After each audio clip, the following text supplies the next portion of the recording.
بسم اللہ الرحمن الرحیم الحمد للہ والصلاة والسلام علی رسول اللہ وعلی آلہ واصحابہ اجمعین اما بعد۔ ناظرین کرام السلام علیکم ورحمۃ اللہ وبرکاتہ۔ شرح الادب المفرد کے عنوان سے اس پروگرام کے ہمراہ ہم آپ کی خدمت میں حاضر ہیں، اور آج کی اس نشست میں ہم آغاز کر رہے ہیں امام بخاری رحمہ اللہ کی یہ کتاب کہ جس کا نام ہے الأدب المفرد۔ اس کتاب میں یہ باب نمبر 214 کہ جس کا عنوان قائم فرمایا ہے امام بخاری رحمہ اللہ نے، فرمایا کہ باب المسکن الواسع، یعنی کشادہ گھر۔ در حقیقت اس سے قبل گزشتہ ملاقاتوں کے موقع پر یہ تذکرہ چل رہا تھا کہ گزشتہ جو متعدد ابواب یہاں ہم اس سے قبل پڑھ چکے ہیں، تو ان میں یہ تذکرہ کیا گیا اور ہمیں اس جانب متوجہ کیا گیا کہ انسان کے لیے یقیناً گھر انتہائی ضروری چیز ہے، کہ یہ گھر انسان کے لیے اس کی بنیادی ضروریات میں شامل ہے۔ لہذا دین اسلام میں بھی اس چیز کے بارے میں انسان کو تعلیمات اور یہ کہ ہدایات اور رہنمائی فراہم کی گئی ہے، اور خلاصہ یہ کہ گھر یقیناً انسان کے لیے انتہائی ضروری ہے، اگرچہ لیکن وہ بات کہ جسے ہمیشہ ذہن نشین رکھنا اور جس کی رعایت رکھنا انسان کے لیے ضروری ہے، وہ یہ کہ گھر کی تعمیر کے سلسلے میں انسان کو چاہیے کہ وہ فضول خرچی سے ہمیشہ اجتناب کیا کرے، اور یہ کہ ضرورت کے مطابق مناسب طریقے سے اعتدال اور میانہ روی کو اختیار کرتے ہوئے انسان اپنے لیے گھر تعمیر کرے یا گھر کا انتظام کرے، خواہ وہ ذاتی گھر ہو یا کرائے کا وہ کوئی مکان ہو۔ چونکہ اس سے قبل یہ تذکرہ کیا گیا کہ فضول خرچی نہ کی جائے، اب یہاں اس نئے باب میں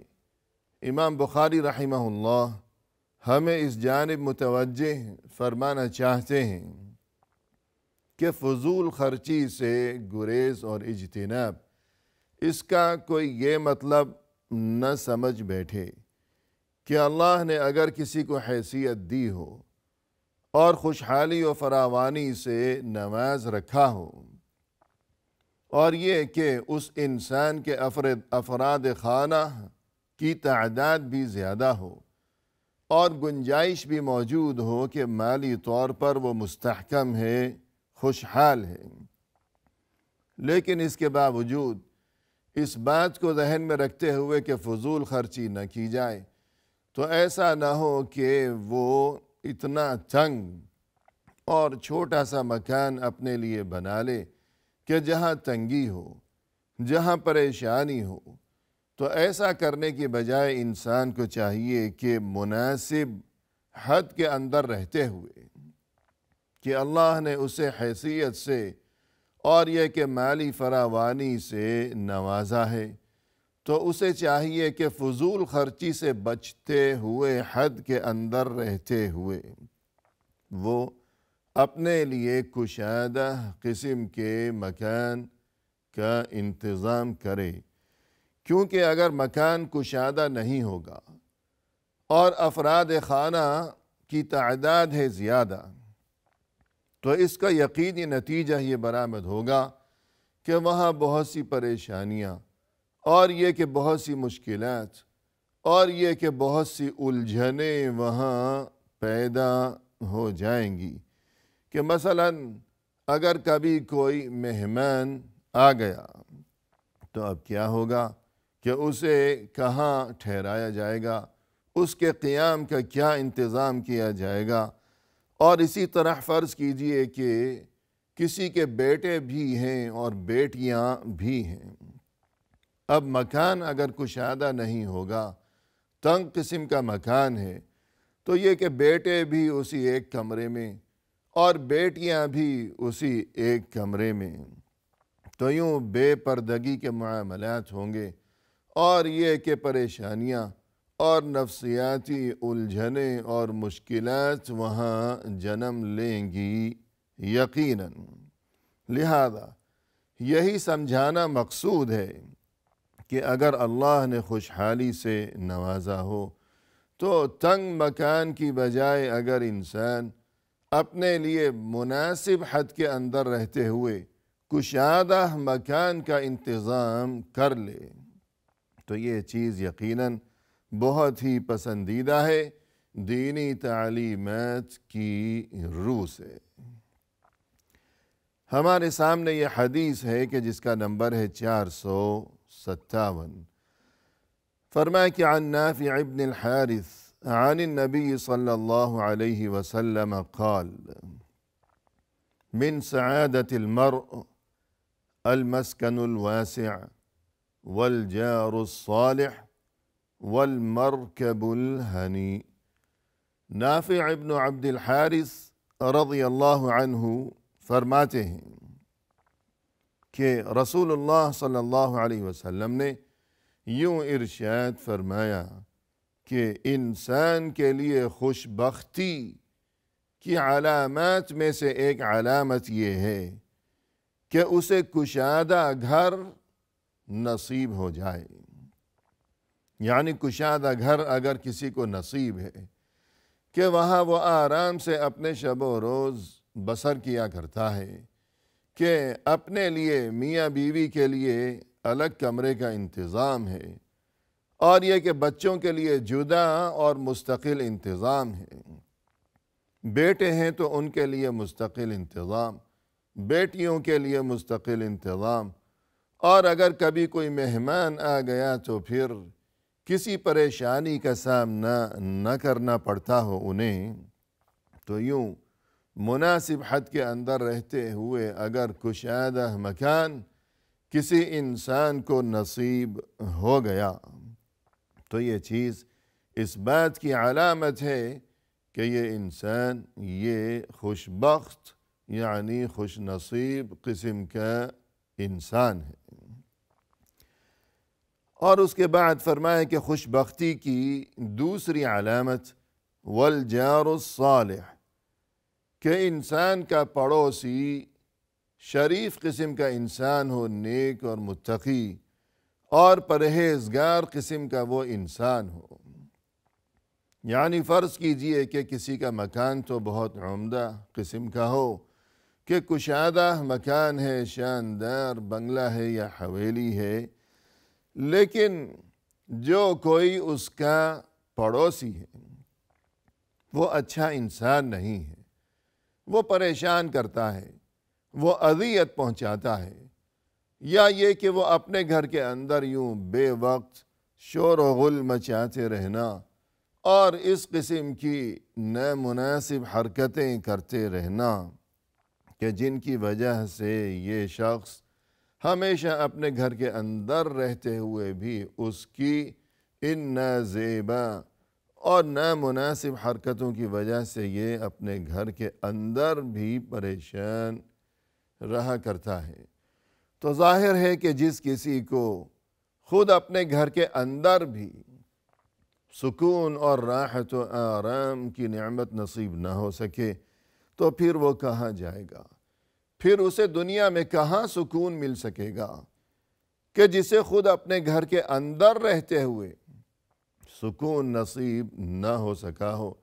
کہ پڑوس سے یہ آوازیں ہمیشہ اور یہ شور و غل، یہ پریشانیاں اور بات بے بات وہ جھگڑنے کے لیے چلا آتا ہے ہمیشہ آستینیں چڑھائے ہوئے۔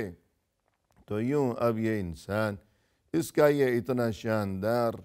اور اتنا آرام دہ یہ مکان ہے، لیکن پڑوسی اچھا انسان نہیں ہے، تو یہ مکان کوئی ایسی چیز تو نہیں ہے کہ انسان اسے اٹھائے ہوئے کسی دوسری جگہ لے جا کر رکھ دے، یا یہ کہ خود کہیں اور منتقل ہو جائے۔ تو یوں روز روز منتقلی اور ایک جگہ سے دوسری جگہ منتقل ہونا اور اپنے مکان کو، اپنے گھر کو چھوڑ کر چلتے بننا، نئے گھر کی تلاش میں انسان نکل کھڑا ہو، تو ظاہر ہے کہ یہ تو بہت ہی مشکل معاملات ہیں۔ الغرض جس کسی کو شریف اور پرہیزگار اور یہ کہ درد مند قسم کا دل ہو جس انسان کے سینے میں، اور یہ کہ اللہ کا خوف ہو جس کے دل میں، تو اس قسم کا پڑوسی اگر انسان کو نصیب ہو جائے تو یہ اس بات کی علامت ہے کہ یہ انسان یہ خوش بخت قسم کا انسان ہے کہ اسے نیک اور شریف قسم کا پڑوسی نصیب ہو گیا ہے۔ اور تیسری چیز فرمائیں کہ والمرکب الہنی، خوش بختی کی ایک علامت یہ ہے کہ انسان کو آرام دہ قسم کی سواری نصیب ہو جائے، آرام دہ قسم کی سواری۔ یعنی ظاہر ہے کہ پہلی بات تو یہ کہ گزشتہ زمانوں میں لوگ جو سواری کیا کرتے تھے تو وہ آج کل کی طرح کوئی گاڑیاں یا ہوائی جہاز وغیرہ یہ سلسلے تو نہیں تھے،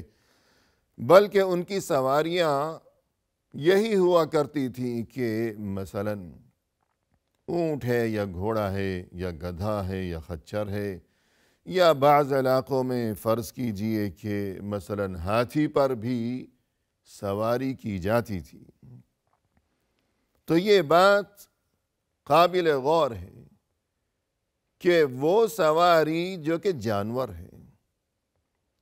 کہ جس کے اندر جان ہے وہ جاندار ہے، تو اس کا وہی معاملہ ہے کہ جو معاملہ انسان کا ہوا کرتا ہے کہ انسان بھی جاندار ہے۔ تو جس طرح ہر جاندار چیز کہ وہ انسان ہے یا اور کوئی مخلوق ہو، کہ مثلاً اگر انسان کی بات کی جائے تو انسانوں میں کوئی نرم مزاج ہے اور کوئی سخت مزاج ہے، کسی کے مزاج میں شرافت ہے، خوش اخلاقی ہے، جبکہ کسی کا مزاج بگڑا ہوا ہے، طبیعت بگڑی ہوئی ہے۔ پھر مزید یہ کہ ایک ہی انسان یعنی جس کے مزاج میں اگرچہ شرافت ہے کہ بہت ہی نرم اور یہ کہ انتہائی شریف اور بہت ہی خوش اخلاق قسم کا کوئی انسان ہو فرض کیجئے، لیکن اگر وہ کبھی بیمار پڑ گیا کہ سر میں درد ہے، پیٹ میں درد ہے، یا اور کسی جگہ کوئی تکلیف ہے، یا اس کا بلڈ پریشر کچھ ہائی ہو گیا، کبھی لو ہو گیا، تو یوں طبیعت کی خرابی کی وجہ سے بعض اوقات وہ انسان جو کہ دراصل بہت ہی شریف قسم کا انسان ہے، لیکن طبیعت کی خرابی کی وجہ سے اس میں چڑچڑاپن پیدا ہو جایا کرتا ہے کہ اپنی تمام تر شرافت کے باوجود چونکہ کسی جگہ اسے درد ہے یا بخار ہے، لہذا وہ کچھ اکھڑا اکھڑا نظر آتا ہے۔ تو یہی تمام تر معاملات اس دور میں ان سواریوں کے ساتھ بھی پیش آیا کرتے تھے کہ جس طرح انسانوں میں کوئی نرم مزاج ہے اور کوئی سخت مزاج ہے، تو فرض کیجئے کہ گھوڑا ہے یا اونٹ ہے یا ہاتھی ہے، تو ان چیزوں میں بھی، ان سواریوں میں بھی کسی کا مزاج درست ہوا کرتا تھا اور کسی کا مزاج بگڑا ہوا کرتا تھا اس دور میں کہ سوار کو قریب نہیں پھٹکنے دیتا، یا سوار کو وہ کبھی بہانے سے گرا دینا چاہتا ہے اپنی پشت سے، یا فرض کیجئے کہ انسان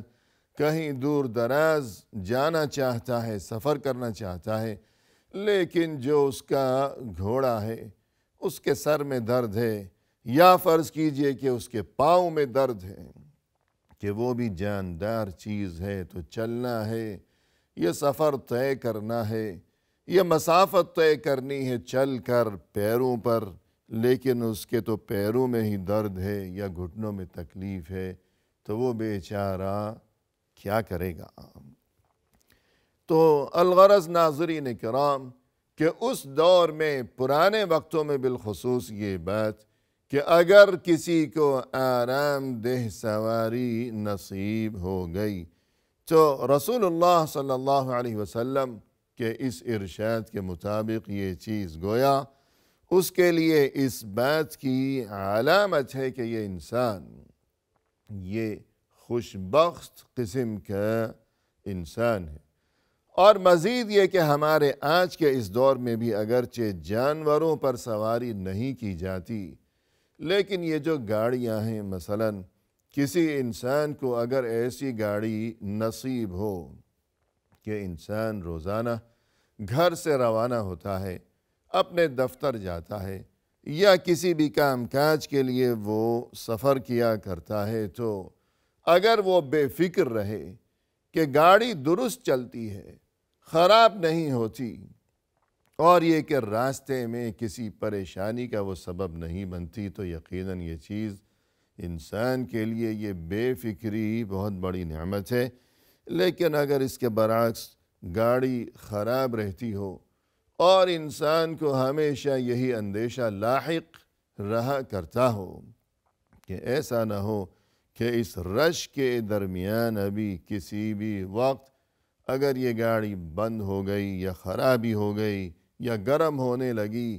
تو پھر کیا بنے گا اور کیا انتظام کیا جائے گا، تو یقیناً ہمارے آج کے اس دور میں بھی یہی کہا جائے گا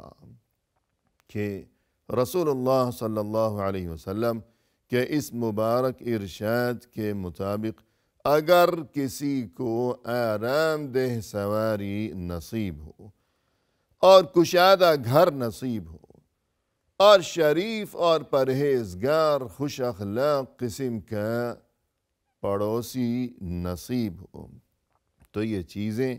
اس بات کی علامت ہیں کہ انسان خوش بخت ہے۔ اسی کے ساتھ ناظرین کرام ہمیں دیجیے اجازت، اگرچہ اسی حدیث کے بارے میں ابھی مزید کچھ گفتگو باقی ہے، لیکن انشاءاللہ آئندہ ملاقات کے موقع پر ہم یہ گفتگو لیے ہوئے حاضر خدمت ہوں گے۔ اس وقت تک کے لیے فی امان اللہ، وآخر دعوانا ان الحمد للہ رب العالمین۔